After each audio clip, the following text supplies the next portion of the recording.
Hello students, I'm Himani Sharma, your UGC NET educator. In this new YouTube video, the concept series we are talking about, we'll be bringing forward a new writer altogether. We have talked about Kamla Markandeya, Manohar Malgaonkar, Raja Rao, R.K. Narayan and many other writers. If you would want to watch that, you can have a reference to the previous videos that we have already uploaded.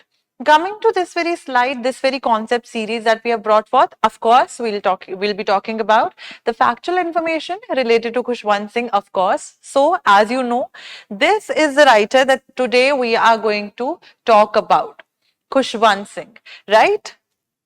So, of course, he is an Indian writer, the Indian novelist that we are talking about. He was born in the year 1945, so just 2 years before the partition he was born, and he was born in Punjab, that was that time Pakistan, right? So, in today's Pakistan, Pakistani Punjab, he was born in. Come to where he died. In the year 2014, he died because of natural conditions, a cardiac arrest, and that too, he passed away in New Delhi. Now, you all must, some of you or most of you would have heard his name a lot, right? Especially because of his novel Train to Pakistan. But what are some other factors which are hidden beneath the surface, which we don't really know of? First of all, he was the person who was a lawyer, right? So he kept on shifting his professions based on his interest. So after being a practicing lawyer, the LLB degree, he became a journalist for All India Radio, which is an important fact to note down. So wherever we have brought forth for you here in these very videos that the concept series are dealing with, you all should note down whatever you don't know or whatever I am telling you is important from the NET examination perspective. So he was the journalist of AIR, that is All India Radio, and he has also been the member of Rajya Sabha when he was alive from the year 1980 to 86. So he served there for at least 6 years. Now, he was the one who declared himself. The themes that we talk about when we read the novels, the works of Khushwant Singh, we try to find out that how he's talking about the most taboo theme in India, that is talking about sex, the relationships that we have, right? So he talks about that, and majorly he talks about the human relationships, the partition setting, because he was born, as I told you, when the partition just happened. So he was born in the year 1945, and in 1947 the partition between India and Pakistan happened. So let's just see what did he write here. He declared that his roots are in the dunghill of a tiny Indian village. So we see that from where is he coming? He's talking about that whatever he talks about in his novels have something Indian related to it. He has also written some books related to the history of Sikhs as well, which I have not really included in these very slides, but I wanted to tell you all, right? So certain books related to Sikh history have also been written by Khushwant Singh. His fiction reeks with the odor of his roots. Now, what do we mean by reeking with the odor of his roots? He tells us that his roots are the ones which come from the Indian villages, right? Second, the two important facts. First of all is that he won the Padma Bhushan in the year 1974, which he returned after 10 years. What was the reason? Why did he return that very award, which is the second most, important or prominent gallantry award given to Indians? Why did he return that? So when in 1984, the Operation Blue Star happened and there was the sieging of Shri Guru Harmandir Sahib, the golden temple that we know. That is why, just because to have that protest, he was the one who returned this in the year 1984 when the emergency or the Operation Blue Star happened. Correct? So he returned the Padma Bhushan award at that point of time. Coming to the Padma Vibhushan award, which is the second most important. Padma Bhushan is the third important. Padma Vibhushan is the second important gallantry civil award which is given to Indians, and of course in 2007 he got Padma Vibhushan. We have here the image of him receiving the Padma Vibhushan, right, in the year 2007. Takes a markedly irreverent view of Indian life and character. So his novels, when you read, you'll see that Indianness, the touch of reality, the touch of realism that he brings forward to us through his writings, right? One of his characters says, it was not possible to keep Indians off the subject of sex for long. It obsessed their mind. So you see that he is not even ashamed. He is not even, ashamed to talk about such a topic that we in today's society as well, some of the people even consider it as a taboo topic to talk about, right? About sex. Now, as I already have told you that this is an image of him receiving the Padma Vibhushan Award in the year 2007. Now, other themes, the quintessential themes that he is the one who's bringing forward. First of all, he talks about the social and political realities, and with the tinge of satire. He has the undertones of satires in his novels, in his works. Partition, rape, and sex is also prominent, especially in the novel Train to Pakistan. And the realist description and political satires, I already have told you about all these very things. Now, you can jot these pointers down as well. He has been the editor of different newspapers, important from the examination point of view. We all should be knowing that, right? Founder, editor of a magazine named Yojana, right? Editor of the Illustrated Weekly of India, chief editor of New Delhi, that was also a newspaper, editor of the Hindustan Times, very prominent one from the year 1980 to 83. And every Saturday a column used to come, right? A Saturday column which was titled With Malice Towards One and All is one of the important, poignant, columns that has ever been written. He is the one, it is one of the most important columns that he wrote for any newspaper. So we'll read the name again. With Malice Towards One and All, and it was published as a column in Hindustan Times as a Saturday column, right? Talked about this very thing. Coming to the prominent novel of Khushwant Singh. Khushwant Singh, as I told you, he talks about the political undertones, of course, but with some tinge of satire. He has realist tendencies. He will show things as they are. What about Train to Pakistan? Train to Pakistan was the third published work of his, but of course, it was his first novel and it was published in the year 1956. And this novel deals with the theme of partition.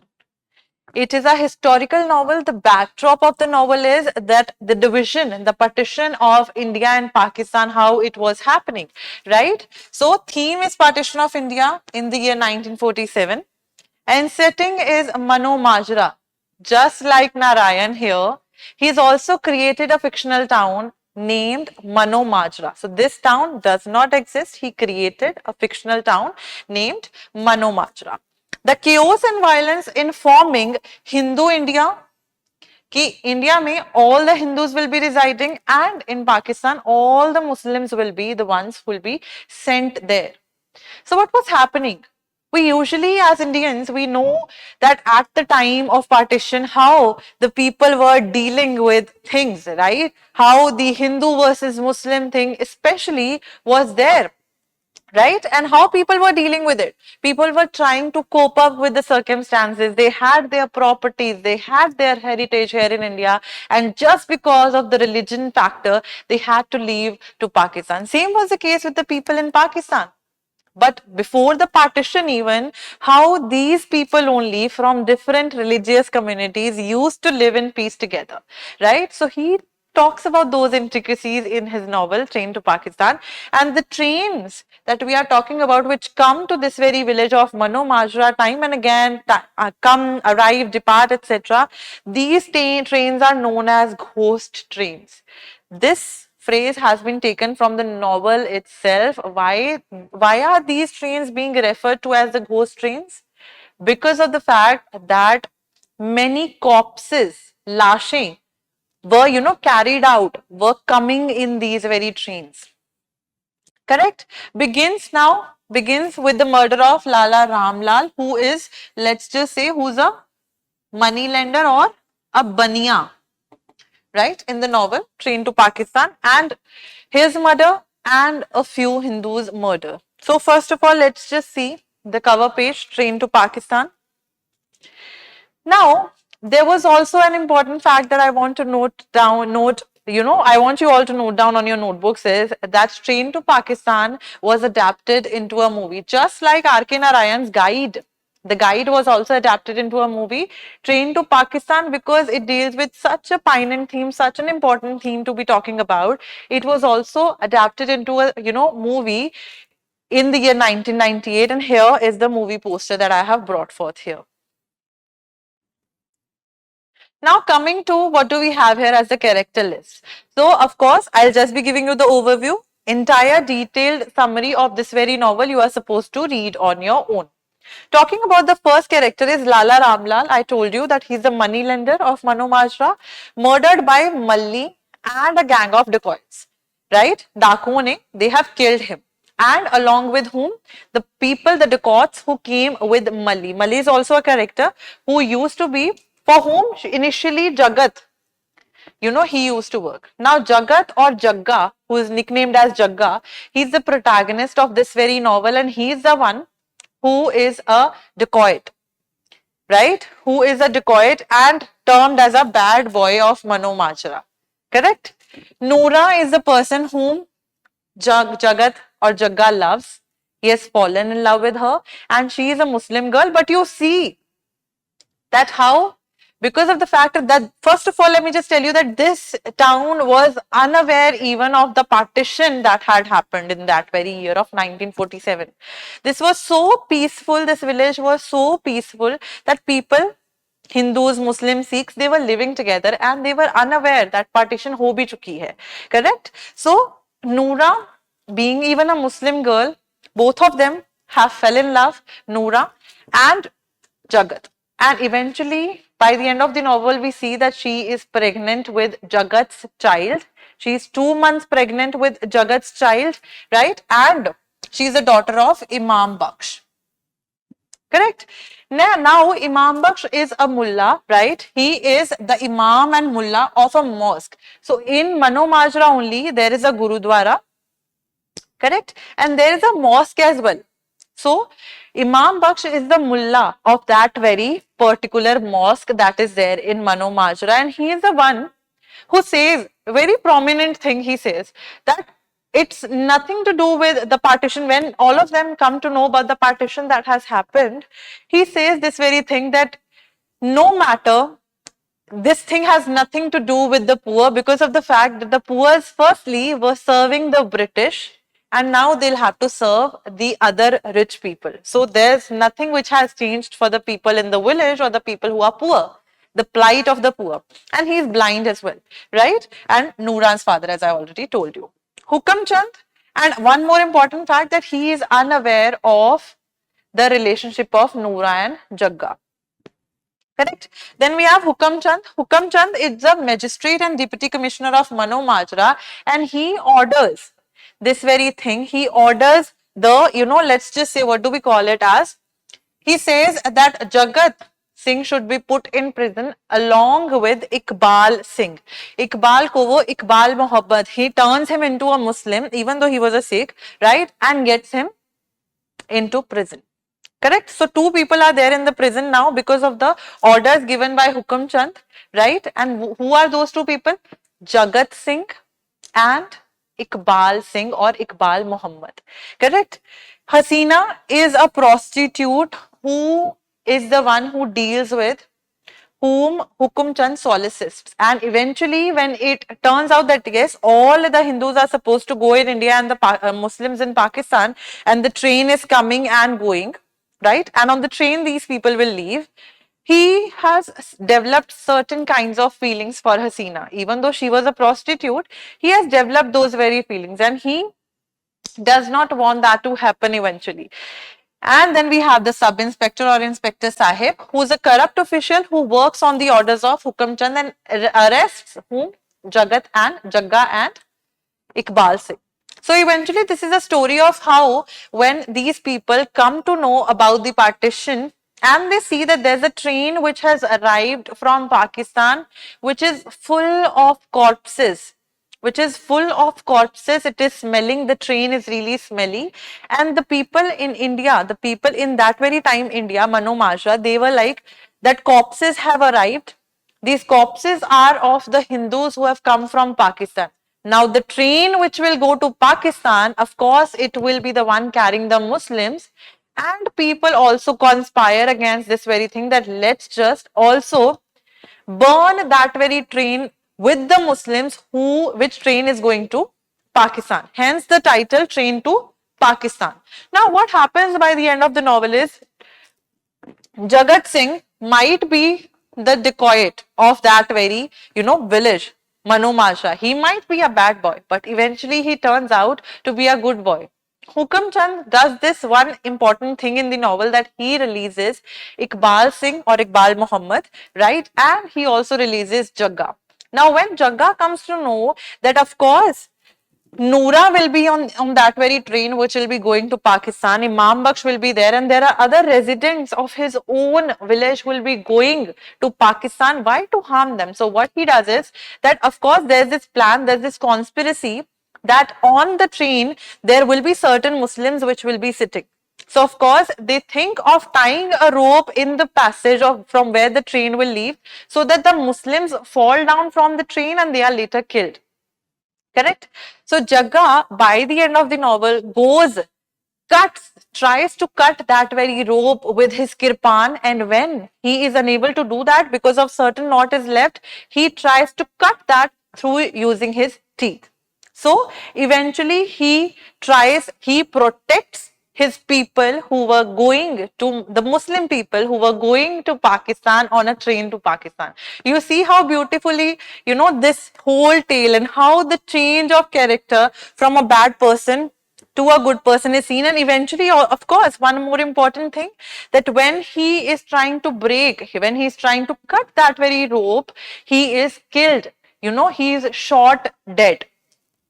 But till his last breath, he tries to even cut that rope using his teeth as well.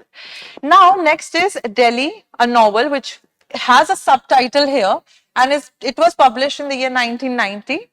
And it is much prominent novel as well, because it is, of course, one more important thing to note down here is that it is erotic in nature.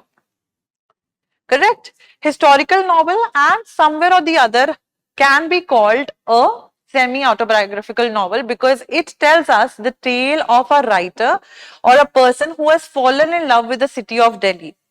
Correct? So, Khushwant Singh might be the one person who's talking about, because most of the time he talked about Delhi in his works as well. So, he, just to show his love for Delhi, wrote this very novel, and through the character, the Sikh narrator who's there, we can just draw some parallels between Khushwant Singh and the Sikh narrator, and how he fell in love with a Hijra Bhagmati, his pocket-marked Hijra lover, right? With butterfly pins in her oily hair. This is the description that is provided in the book. So you need to note this very thing down. And a masterpiece of the description of the rich history of Delhi, because there are many prominent people who have been certain important figures in the history of Delhi who will be coming in the next slides as well. I'll show you here. The rumbustious narrator brings the life personages of Nadir Shah, Aurangzeb Alamgir, Mir Taki Mir, Bahadur Shah Zafar, Mahatma Gandhi, Indira Gandhi. All of these people who are somewhere or the other related to the history of Delhi. Correct? So, it's a love story about the author and the city, and how he loves his city so much. Right? He says, the narrator in this novel says, I returned to Delhi as I returned to my mistress Bhagmati. When I have had my fill of whoring in foreign lands, Delhi and Bhagmati have a lot in common, that I love both of them. I love living with both of them, right? So story of just the love between the city and the narrator, and how he eventually also has fallen in love with a hijra that is named as Bhagmati. Correct? So this is the cover page here. Other works, this is in a chronological sense. The important works I have jotted down here. There are other works as well which you can do on your own, right? The prominent ones are Train to Pakistan in the year 1956, Delhi with a subtitle, a novel in the year 1990, The Company of Women, which talks about how women and men are portrayed in different novels, artistic paintings, sculptures, etc. So it deals with that. Story of Mohan Kumar and an English professor. 1999, it was published in Truth, Love and a Little Malice with a subtitle and autobiography, which tells us that this is the autobiography of Khushwant Singh. Very important fact to note down here, because writers' autobiographies are asked. Next thing, agnostic Khushwant, there is no God. One more important fact to note down here is that Khushwant Singh was one of those writers who did not believe in the existence of God, but he wanted and he knew that death exists. He did not talk about the existence of, and did not even believe that there was a God which existed, right? So there, this work, Agnostic Khushwant, with the subtitle There Is No God, published in the year 2011. And his last book, The Good, the Bad and the Ridiculous, was published in 2013.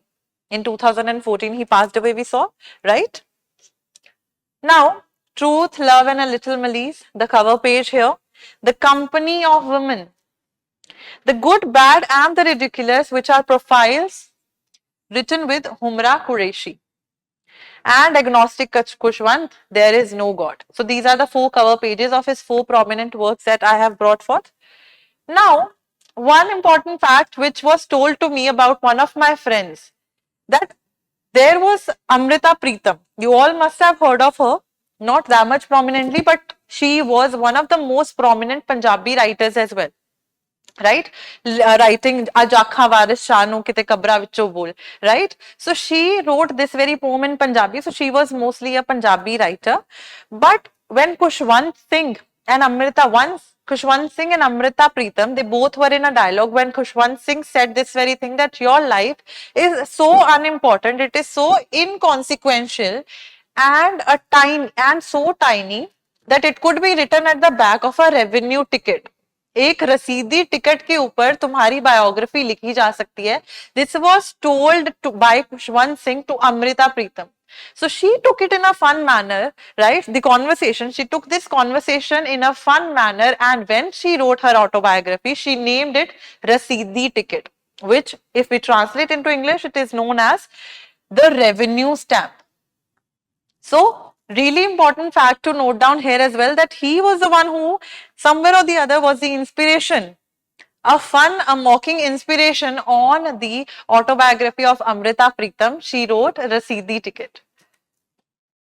And this is the cover page of her autobiography, Rasidi Ticket. In 1943, of course, he wrote his own obituary. Obituary is some kind of message which is usually spread, right? Today's time, we are spreading it into print media, we are spreading or put it into our statuses, WhatsApp statuses as well, if some loved one of ours passes away. So he was the one who wrote his own obituary message. What did he write? And in 1943 only, he talked about a self-written obituary. And it was collected in the work, in the short story collection, Posthumous, under the headline Sardar Khushwant Singh Dead. Right? We regret to announce the sudden death of Sardar Khushwant Singh at 6 p.m. last evening. He leaves behind a young widow, 2 infant children, and a large number of friends and admirers. Amongst those who called at the late Sardar's residence were the PA to the Chief Justice, several ministers and judges of the High Court, because of the fact that he also served in what? He served in Rajya Sabha. So he was talking about, he wrote his own obituary as well. Next is Now I have two questions here which are related to Khushwant Singh, which you all should be answering. First is that he wrote epitaph before his death, which is as below. Here rests a person who neither spared a man nor the god. So of course, you know the answer to this question. The answer is option D, that is Khushwant Singh. But let's just read the entire epitaph that he had written for his own self, right? The complete quote says, I quote, I would like to be remembered as someone who made people smile. A few years ago, I wrote my own epitaph. Here lies one who spared neither man nor God, because he was the one who was an agnostic. He did not believe in God, right? Waste not your tears on him, writing nasty things he regarded as great fun. Thank the Lord he is dead, this son of a gun. Right? So this is the epitaph that he wrote for his own self as well. Next question, who among the following wrote the book, The Company of Women? We have already talked about it and I know you know the answer. The answer to this question is option A, that is Khushwant Singh only, and we talked about how this particular novel, The Company of Women, deals with the depiction of men and women in different kind of works, novels, poems, fictions, even in sculptures, arts as well, right? So other works that I've mentioned here, you can read the summaries of those works on your own. Apart from that, which I thought were important, I have tried to cover them through this very particular lecture or this very video. I'll see you again in some new video. You all keep on revising and I'll see you again. Thank you so much and have a good day.